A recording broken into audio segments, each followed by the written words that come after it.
The Surge 2 promises to escalate and honor the hardcore action RPG roots of its predecessor, and fundamentally it does deliver on that promise. It has an exhaustive customization system, a highly integrated parrying mechanism, and the ability to cut off people's heads for hours.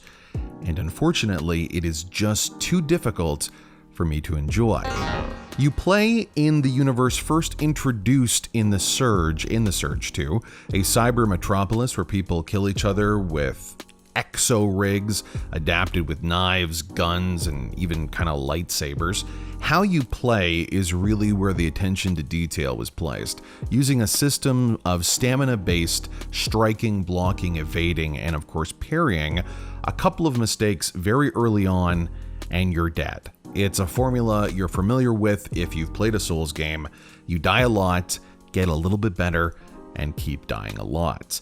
The focus on specific appendages of enemies and their utilization is really intriguing. In combat, you focus on a body part of an enemy, slowly whittling away the health of that part until you eventually cut it off. You can then take that part and create an armor or weapon subset based on the rotting arm or head of an enemy, and then wear it yourself. It sort of allows you to slowly adopt the different playstyles of the enemies you're fighting through attrition, until you eventually find a style you like, or more likely until you find a style that works with certain enemies. It's a complex but very meaty system. Unfortunately, I'm just unable to get satisfaction for mastering that system and incrementally improving. Because ultimately, I know no matter how much I grind and get a little bit better, I'll still be in a position where one wrong move, one misstep, one slow moment will lead to hours of frustrating repetition. And for some titles, that repetition is soothing, it's familiar, it's what I love, not even dealing with Souls-based titles, just off the top of my head, a game ecosystem like the Hitman series, where you repeat and die to learn and really truly master the environment, I find deeply rewarding. Especially through that mastery, you're able to learn and experience deep-rooted narratives that are often hidden. The Surge 2 doesn't offer the same incentivization from a mechanics perspective or from a narrative one. The characters are really hard to relate to. The inciting incident is a really schlocky late 80s cyberpunk trope without any of the charm that you would expect, and fundamentally the world is simply uninteresting.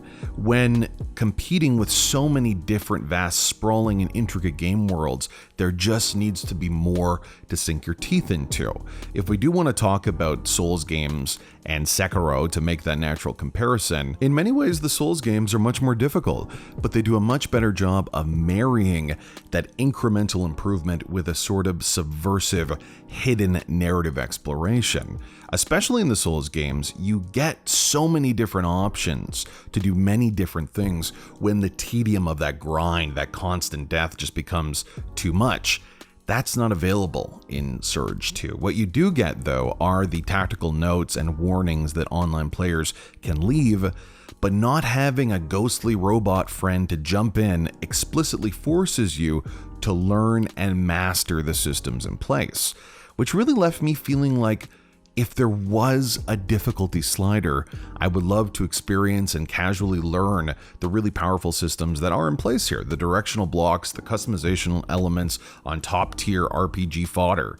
I love the idea of slicing off appendages and using their desiccating husks to build faster, stronger echo rigs, and would love to really chip away at bosses while being able to live and learn with regular enemies. Fortunately, the universe does not revolve around me. I must believe that the developers at Deck 13 truly thought that including a difficulty slider would negatively impact the pacing, the character progression, or something I can't even imagine. Unfortunately, that means The Surge 2 is not for me, and I think that a few of you listening to my voice might feel the same way.